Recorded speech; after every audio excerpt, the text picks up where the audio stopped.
Tegan crouched at the ledge and surveyed the tangle of bustling streets and alleyways.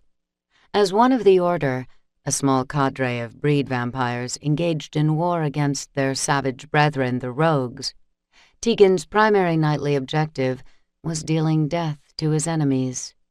It was something he did with a cold efficiency, a skill perfected during his more than 7 centuries of existence.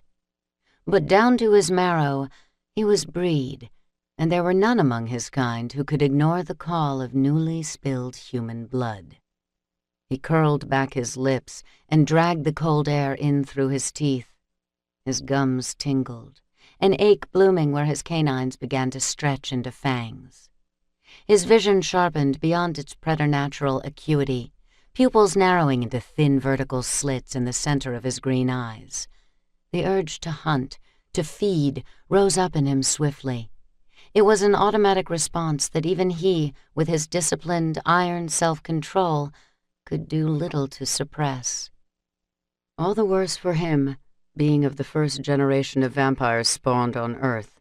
Gen 1 appetites, physical, carnal, and otherwise, burned the strongest. Tegan crept along the edge of the building, then leaped down onto the roof of another, his eyes rooted on the movement of people below, searching for the weak member in the herd.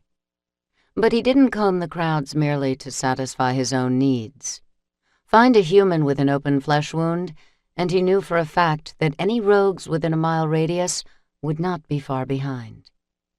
Except now that he was zeroing in on the source of the blood scent, he realized that what he smelled had an increasingly stale edge to it.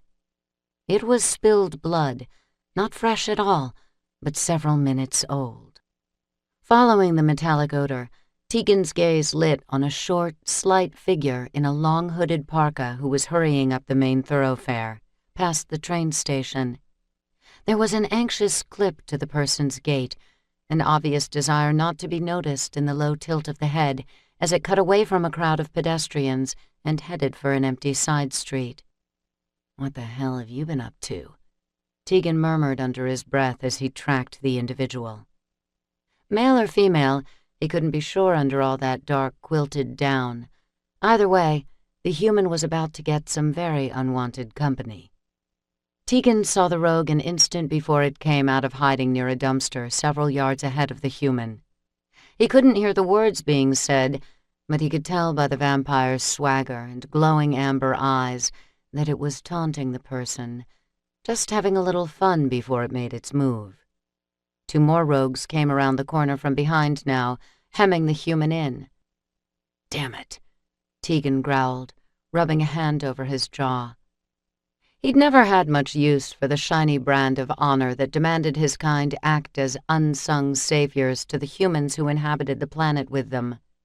Even half-human himself, as was all of the breed, Tegan had long ago given up needing to be the hero. He'd seen too much bloodshed, too much senseless slaughter and tragic waste from both sides. His purpose now, and for the past 500 years, since the brutal torture and death of the only woman he'd ever loved, was simple enough. Take out as many rogues as possible, or die trying. But there was an ancient part of him that still bristled at the thought of grossly unfair odds, like the situation taking place on the street below.